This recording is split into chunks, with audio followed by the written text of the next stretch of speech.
sebagai praktisi bahwa kasus Nikita Mirzani PSRJ ini sangat menyita perhatian publik. Tapi kita harus sadari bahwa negara hukum.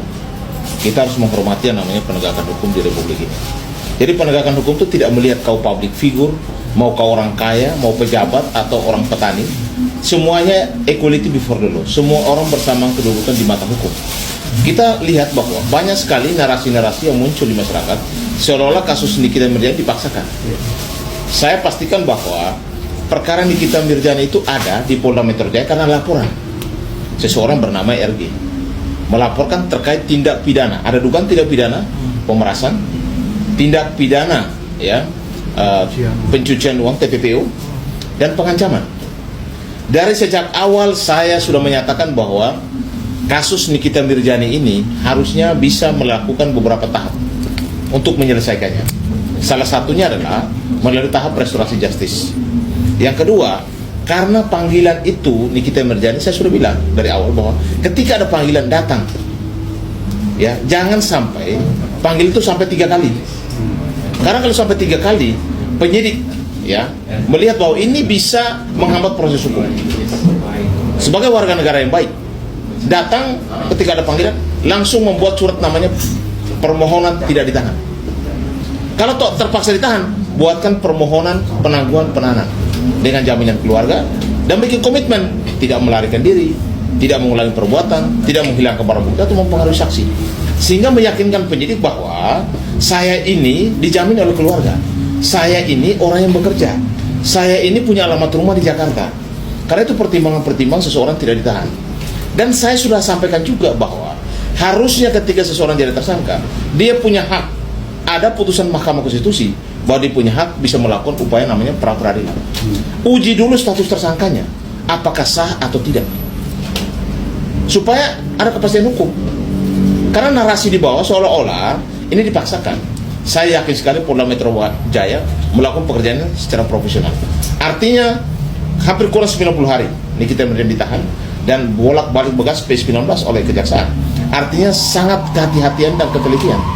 Akhirnya petunjuk-petunjuk yang dikembalikan kepada penyidik oleh kejaksaan itu sudah terpenuhi oleh penyidik, sehingga pada tanggal 28 Mei kemarin pemberkasan sudah lengkap. Tanggal 2 sudah P21 tahap 2. Artinya polisi sudah berhasil menyelesaikan tugasnya, dan sekarang ranah tugasnya diserahkan kepada kejaksaan. Untuk apa? Untuk juga menyampaikan kepada pihak pengadilan berkas dan berkomunikasi untuk segera disidangkan. Jadi kejaksaan punya waktu 15 hari untuk supaya pemberkasan itu diserahkan ke pengadilan, karena akan segera disidangkan kasusnya Nikita Mirzani.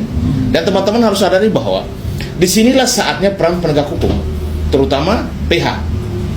Ya, jadi praktisi mereka yang penasihat hukum itu sudah harus berupaya, karena upaya pra tidak diambil, SP3 ternyata tidak dilakukan, lalu RJ tidak dilakukan. Sekarang upaya pembuktian. Ketika di polisi dan di jaksa itu tidak ada namanya keadilan. Keadilan itu hanya ada di pengadilan. Makanya saya bilang saatnya tim kuasa hukum menyiapkan saksi yang menguntungkan Nikita Mirzani, menyiapkan ahli-ahli pidana yang menguntungkan Nikita Mirzani, dan juga menyiapkan barang bukti dan alat bukti yang bisa meyakinkan majelis hakim bahwa Nikita Mirzani tidak bersalah. Oke Bang, dalam proses ini juga Nikita Mirzani bersama tim kuasa hukumnya sedang mengajukan gugatan perdata di Pengadilan Negeri Jakarta Selatan. Apakah ini ada kaitannya Bang dengan kasus? Ya, kalau saya melihat bahwa sebaiknya tim penasihat hukum Nikita fokus ke perkara pidana membebaskan Nikita Mirzani. Karena kalau bicara tentang uang prestasi, pernah nggak RG sama Nikita ada perjanjian? Ada cedera janji yang mana? Ada yang namanya uang prestasi yang mana? Ya, karena kalau bicara uang prestasi berarti ada suatu perjanjian dilanggar. Ada yang cedera janji, ada ikrar janji. Faktanya kan tidak ada yang namanya perjanjian tertulis. Hukum di negara Republik Indonesia ini adalah hukum tertulis, yang mana ketika kita berbicara dimanapun, itu yang akan diperdebatkan itu soal masalah tulisan, masalah narasi. Jadi kalau itu ada perjanjian lisan, tidak akan bisa terbuktikan. Jadi kalau bicara, saya masuk penjara lalu saya harus tuntut orang lain, penegakan hukum di pidana tidak akan menggugurkan soal kasus perdataan. Nggak ada. Pidana soal masalah perbuatan, hukumannya badan. Perdata ya soal harta benda, hukumannya eksekusi serta harta benda dia. Apa sangat jauh. Jadi kalau menurut saya, teman-teman PH-nya Nikita, kalau menurut saya ya, ini tidak pas. Ya, jauh. Tidak akan bisa mempengaruhi seolah-olah dengan gugatan perdata bisa menghentikan kasus pidana Nikita. Itu kan tidak ada. Tidak ada landasan hukumnya sama sekali. Bang, tapi ada yang bilang, netizen bilang PH-nya Nikita lamban, Bang. Benar nggak sih, Bang? Harusnya gitu, Bang. Kalau soal lamban atau tidak, itu kan Nikita sudah mempercayakan masalah hukumnya kepada yang bersangkutan. Tetapi saya sayangkan saja, kenapa yang namanya ruang yang dibuka oleh konstitusi untuk melakukan uji terhadap status tersangka Nikita Mirzani oleh Prapit, oleh hakim tunggal, yang disidangnya hanya 7 hari, kenapa tidak diambil? Karena terus terang aja, kasus ini sangat pelik. Kenyataannya bahwa antara hubungan Nikita dan RJ, mana bisa orang tiba-tiba saya menyerahkan uang 4 miliar. Pasti ada yang melatar belakangnya, pasti ada sesuatu yang diinginkan. Ya kan? Kalau itu suap, dua-duanya harus masuk penjara dong. Ataukah itu hibah? Atau itu hadiah? Kalau hadiah sama hibah itu tidak ada pidananya. Kalau bilang apa pengancaman, diancam pakai apa? Kalau bilang pemerasan, meras yang mana? Orang yang datang bawa uangnya. Makanya ini tidak boleh berdebat lagi di urusan penyidikan di kepolisian. Sekarang perdebatannya adalah di pengadilan. Buktikan bahwa Nikita Mirzani tidak bersalah. Caranya apa? Caranya siapkan saksi, siapkan ahli, dan siapkan barang bukti dan alat bukti yang menguntungkan Nikita Mirzani. Bang, waktu 20 hari itu bisa dikatakan bisa diperpanjang kembali nggak sih? Masih bisa diperpanjang. Kan masih ada tahanan pengadilan. Kan kemarin itu kan ada tahanan kepolisian, tahanan kejaksaan kan? Ya. Diperpanjang lagi kan? Lalu sekarang kan 20 hari kan? Ya, akan ada lagi proses sidangnya. Karena rata-rata waktu sampai selesai kasus paling lama itu sekitar 400-an hari. Punya 120 hari, Bang. Jadi nggak ada masalah. 120 hari, Bang, nggak? 1280. Tergantung case-nya. Masih bisa pengadilan. Dan aturannya bisa sampai ratusan hari. Jadi nggak ada masalah. Bang, kemarin juga netizen menyoroti, Bang, si Mail waktu di pindahan ke Jari di Borgol, sementara koruptor enggak. Gimana, Bang, sebenarnya SOP seperti apa nih, Bang? Biar Jadi kemarin juga ada yang tanya saya, Bang, itu Nikita Mirzani waktu mau ditahan di kejaksaan kok tersenyum. Kenapa dia tersenyum? Saya salah satu mantan pengacara. Saya ini mantan pengacara Nikita Mirzani. Dan Nikita itu salah satu wanita yang sangat kuat menghadapi proses hukum. Dan dia tersenyum kenapa? Dia akan membuka semuanya di proses pengadilan. Siapa saja yang terlibat, kenapa harus seperti ini? Nanti kalau diskriminasi, penjoliman dan lain sebagainya, bahwa itu adalah bukan kasus pidana atau bukan kesalahan Nikita Mirzani, itu akan dikembalikan nama baiknya. Dan kenapa dia tidak diborgol? Dari sisi kemanusiaan. Intinya, apa Nikita penjahat? Apa Nikita mau lari atau mau memberontak? Karena ada sisi-sisi yang bisa dilihat dari situ. Jadi tidak usah terlalu zon lah.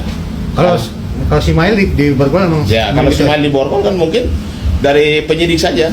Mungkin ada potensi untuk lari, kayak melawan dan lain sebagainya, bisa saja. Bang, satu lagi, Bang, yang menarik kemarin dijaga oleh TNI bersenjata laras panjang. Apakah sengaja begitu atau SOP Gimana? dijaga sama TNI, Bang? Kepolisian bersenjata lengkap, bersenjata TNI atau polisi yang jaga? TNI baju abri. Ya, jadi mungkin ada kebijakannya. Ya mungkin, ya sekarang kan ada undang TNI. Yang mana TNI sama polisi ini kan sekarang sudah bisa berkolaborasi. Masalah penegakan hukum, masalah korupsi, masalah terorisme, masalah narkoba, kan TNI juga sudah bisa diizinkan untuk berperan aktif di dalam penegakan hukum. Jangankan hanya soal Nikita Mirzani, penangkapan besar-besaran di Batam dilibatkan TNI juga. Kasus korupsi sekarang tahanannya ada di mana? Karena tahanan di TNI. Jadi tidak ada masalah. Kita mendukung semua yang ada selama untuk kebaikan bangsa dan untuk penegakan hukum, tidak ada persoalan. Tapi nggak berlebihan, Bang. Soalnya kan secara kan Nikita Mirzani sama Mail bukannya kasus teroris, ada netizen gitu, Bang. Jadi begini, kalau Nikita tidak diborgol, kenapa tidak diborgol? Giliran tentara bawa senjata, kenapa bawa senjata? Netizen, Bang. Jadi Biasa, netizen Bang. ini kan memang punya pendapat berbeda-beda. Tapi pada prinsipnya bahwa kedua orang ini sekarang itu saat ini lagi dalam proses penegakan hukum. Soal nasabah bawa senjata itu mungkin ada standar. Soal dia tidak diborgol, kalau soal kemanusiaan itu hal yang biasa. Nggak usah terlalu diperbesar. Intinya satu, kalau Nikita merasa diri tidak bersalah, siapkan langkah proses hukum dengan menyiapkan saksi, ahli, dan juga alat bukti dan barang bukti yang membuktikan bahwa dia tidak bersalah. Bang, berapa persentasinya proses ini akhirnya berlanjut ke persidangan? Karena dari pihak kejaksaan sudah mengantongi beberapa alat bukti dan sudah disita, termasuk eh,